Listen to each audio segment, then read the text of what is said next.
శుక్లాంబరధరం విష్ణుం శశివర్ణం చతుర్భుజం ప్రసన్నవదనం ధ్యాయే సర్వవిఘ్నోపశాంతయే రామాయ రామభద్రాయ రామచంద్రాయ వేదసే రఘునాథాయ నాథాయ సీతాయ పతయే నమః.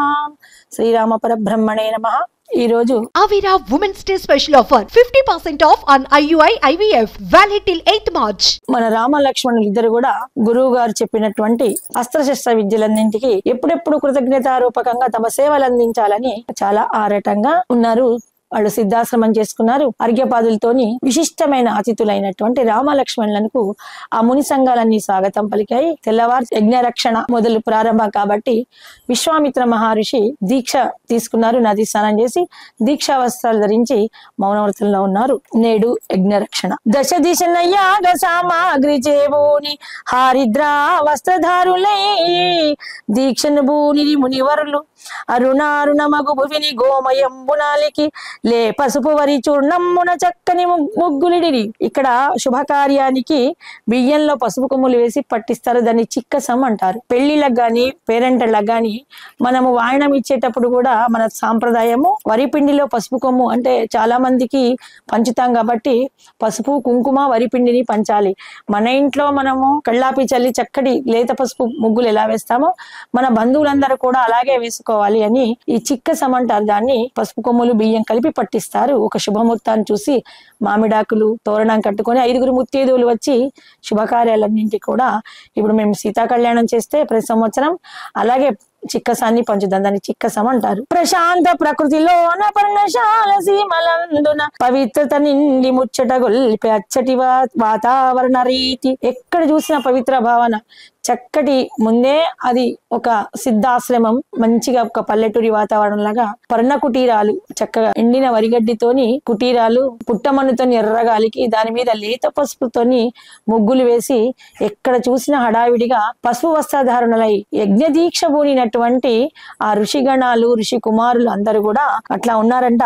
ఆ పవిత్రమైన వాతావరణాన్ని చూసి మనసు చాలా ఆహ్లాదంగా ఉందంట రామ లక్ష్మణులకు. సున్నము సింధూరములతోడలంకరించిన హోమ వేదికలు మట్టి మూకుళ్ళ మొలకెత్తిన అంకురమ్ములు గోఅజ్యము నింపియున్న యజ్ఞ పాత్రలు సృక్స్వాలు యజ్ఞ సాచికలు సమిదల రాసులు దది క్షీరాలు నిండి ఉన్న ఘన పాత్రలు నవధాన్యాలు నిండిన భాండమ్ములు పరిమళ సుమ పళ్ళెరంబులు సుగంధ సౌభాగ్య ద్రవ్యములుంచిన పంచపాళీయలు పుణ్య నదీ జలాల కలశాలు తామ్ర పంచపాత్రలు స్వర్ణోదక ధరుణులు పంచామృతాలు నింపిన రచిత పాత్రలు కస్తూరి హారిద్ర మంత్రాక్షితల రచిత పళ్ళెరమ్ములు మామిడి మోదుగ ఫాల వృక్షపత్రాల పచ్చని పందిళ్ళు కళ్యాణ శోభల రాడుచుండ యజ్ఞశాల కుంకుమ పువ్వు జాపత్రి జాజికాయ ఇలాచి జీడి పప్పుల మరుగు క్షీర గంగాళాలు సాంబ్రాణి ధూప దీపాలు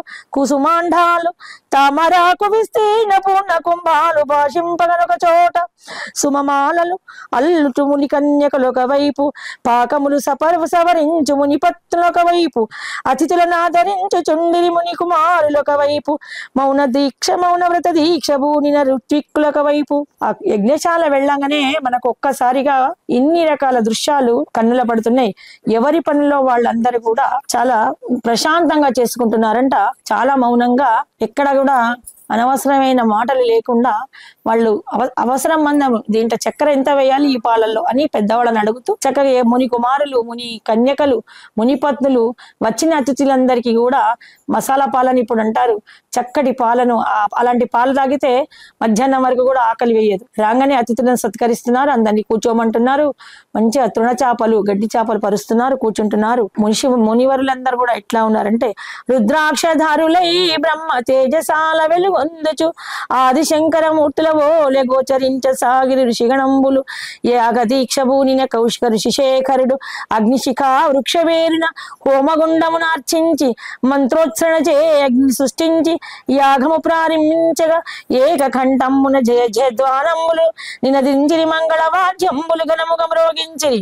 అక్కడ మనము అగ్గిపెట్టతోని దూదితోని హోమశాల వినిపించడం కాదు, అగ్ని వృక్ష వేరును మర్దనం చేస్తారు ఒక కర్ర ముక్కలు పెట్టి. మంత్రోచ్చరణ మర్దనం చేయంగా కర్ర నుంచి కర్రకు నిప్పు రాజుకుంటుంది. దాన్ని మంత్రోక్తంగా ఆ హోమగుండంలో వేశారట. యజ్ఞవేదిక ప్రజ్వల దీప్తతో ప్రకాశించ ఆధ్యదారల అగ్నిహోత్రునకు తృప్తి నొందు ఒసగుచుండే కౌశిక ఋషి. నిర్విరామముగా సాగు శ్రావ్యమైన వేదఘోషణ, గో అధ్యము అగ్ని సమ్మేళితమైన సుపరిమళాలు, యాగ సందర్శన మాత్రంబున తనువు మనము పవిత్రమాయ. దట్టమైన యాగ ధూపము వాయు సమ్మిళితమై ప్రకృతి ఒక్కసారి పులకించి ప్రకాశించే. నింగి సుమవర్షము కురిపించి పరవశించే దేవతలు సంతుష్టి నొందుచుండిరి. యజ్ఞశాల యందు రక్షణ దీక్షాపరులైరి రామ లక్ష్మణులు, సర్వాలంకరులై మెరిసిపోవు రాజసుతులు అగ్ని తేజమ్మున యజ్ఞ పురుషులై గోచరించుచున్నారు. రాకుమారులు శతర వికిరణాల ప్రకాశించిరి.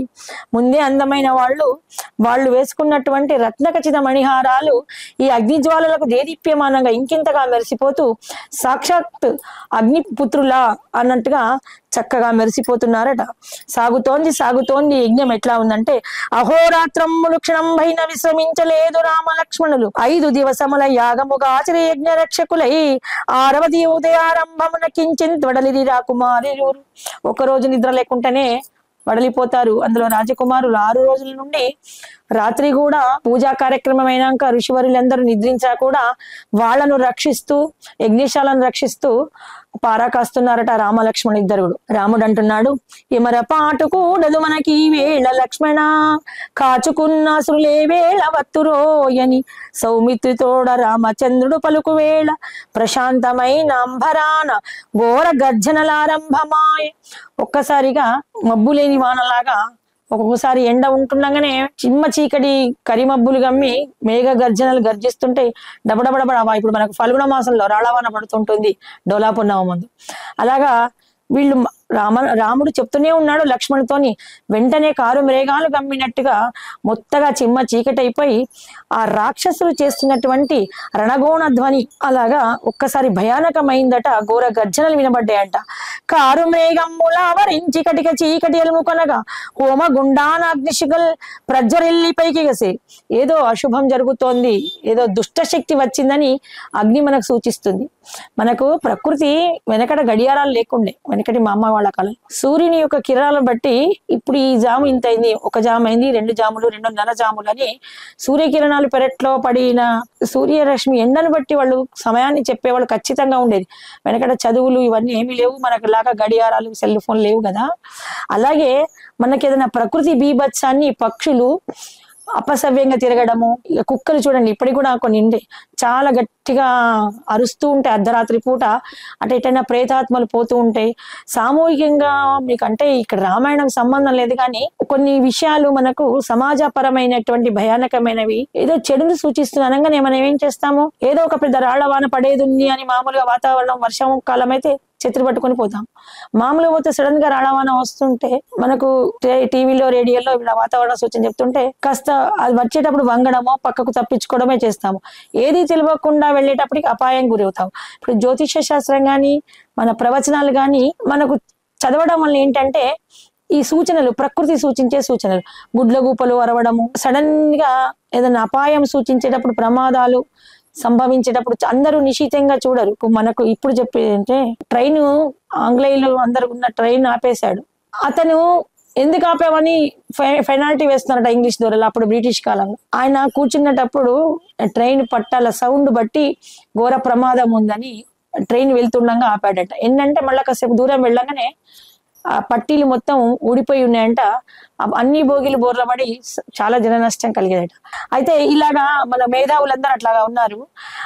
ఈ ప్రకృతి యొక్క వైపరీత్యాలను మనకు ముందు దశరథ మహారాజు ఆ పక్షులు అపసవ్యంగా తిరగడం ఇవన్నీ కూడా మనకు చూపిస్తారట. ఇవన్నీ మనం తెలుసుకోవడం వలన అపాయాన్ని ముందే గ్రహించి, ఇప్పుడు జ్యోతిష్యం కూడా అంతే, పలానా జాతకం ఎలా ఉందని ఇప్పుడు అడుగుతారు కదా, ఇది మూఢనమ్మకం నమ్మద్దని కానీ కరెక్ట్ గా జరుగుతాయి. పలానా టైం మీకు బ్యాడ్ పీరియడ్ నడుస్తుంది అంటే ఇప్పుడు శని 7.5 నడుస్తుంది మాకు ఎలా ఉందని అందరూ అడుగుతారు కదా. బ్యాడ్ పీరియడ్ నడుస్తున్నప్పుడు గ్రహరాశులు సరిగ్గా లేనప్పుడు, గ్రహరాశులు ఉలకలు రాలుతున్నప్పుడు, ఉలకలు అంటే తోకచుక్కలు రాలి పడుతుంటాయి. ఎవరో ఒక గొప్ప వ్యక్తి దేశానికి సంబంధించిన పెద్ద పెద్ద రాజకీయవేత్తలకు ఏదో ఒక మరణం రాసి పెట్టి ఉంది, అని ఇట్లా మనకు సూచన ఉంటుంది అన్నట్టు. అలాగా ఇప్పుడు అగ్ని ఏంటంటే బాగా పైకి ఎగిసింది. అగ్ని సంతోషంగా ఆజ్యధారలు అందుకొని వచ్చినప్పుడేమో బంగారు రంగు వర్ణంతోనే పైకి ఎగుస్తాయి అగ్నిశిఖలు. ఇప్పుడు ఏంటంటే నీలపు వర్ణంతో అగ్నిశిఖలు వచ్చేటప్పటికి రామచంద్రుడు వెంటనే గ్రహించాడంట ఏదో అసురమాయ గమ్ముతోంది అని. అసురాగమన అగ్ని సూచింపగా ఆగ్నేయాస్త్రము సంధించి నిలిచి రాఘవుడు కారు మేఘములు కమ్మినట్టు కఠిన చీకటి ఆవరించిన హోమ వేదికను శరచక్రము నిర్మించి ఉంచిరి. రాకుమారులు అప్రమత్తులై సంచరించిరి. వాళ్ళకు అగ్ని సూచించింది కాబట్టి వెంటనే ఇంకా అసురులు పూర్తిగా రాకముందే చక్కగా ఒక చక్రాన్ని హోమశాల మీద ఏది పడకుండా ఒక వలన అల్లారట ఆ బాణాలతోని ఇద్దరు రామలక్ష్మణులు. శరచక్ర నిమితంబైన రామశర తేజమును రుధిరధారలు ఎదురు గ్రమ్మె. వాళ్ళు వచ్చారు. ఆ అనుచర సైతులు అయినటువంటి పెద్ద వర్గాన్ని ఒక 50 మందిని వేసుకొని వచ్చారు. అనుచర వర్గరై సైతులై మారీచ సుబావులు గగన వీధ చేరి రక్త మాంస భాండముల గుమ్మరించిరి. వాళ్ళ శక్తి కొలది పెద్ద పెద్ద బాణాలు ఒక్కొక్కటి 20 లీటర్లు పట్టే ట్యాంకుల్లా ఉన్నాయట. ఎక్కడించో తెచ్చి అన్ని కర్రలు కంపలు ఎన్ని ఆకులు రక్త మాంసాలు మేకలు గొర్రెలను చంపినవన్నీ ఎట్లాగైనా ఆ ఋషుల యజ్ఞాన్ని భగ్నం చెయ్యాలని ఒక ఏకదీక్షతో ఉన్నారు. అటువంటివన్నీ కూడా కుమ్మరించారు.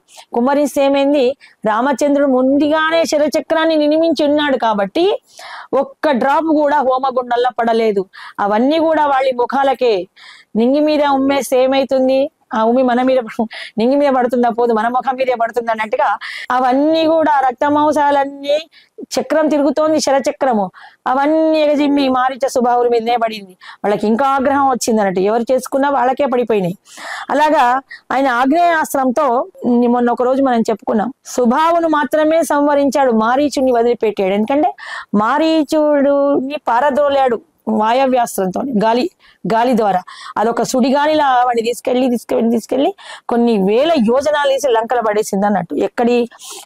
ఇక్కడ సాకేత్ అయోధ్యాపురము లంక ఎక్కడ ఎక్కువ పెట్టిన ఆగ్నేయాస్త్రంబున సుబాహును వధించి శతఘాతంబున వాయవ్యాస్త్రంబున మారీచుని శతయోజనములు జరిపే రాఘవుడు అసుర సహచరుల తన శరమ్ముల గుల్చె సౌమిత్రి మబ్బు వీడిన ఆకాశము కాంతి ప్రసరించినటులా అసుర పీడ తొలగి ప్రకాశితం వాయ ప్రకృతొక్క మారు సురుల సంతసాలు తేలి సుమ వర్షము కురిపించిరి. నిర్విఘ్నముగా ముగిసిన యజ్ఞానికి మురిసిన మునులంతా రామ లక్ష్మణులను వేణోళ్ల కొని ఆడిరి. వేద మంత్రోచ్చరణతోడ శుభాశిష్యులు పలికి పుష్పాక్షింతల దీవెనలు శ్రీ దశరథులకు శుభం. ఇక్కడ ఏంటంటే ఎంత గొప్ప రాక్షసును రెప్పపాటులో వాళ్ళని సంహరించడానికి ఈ మునులు ఎవ్వరు కూడా సాహసించలేకపోయారు.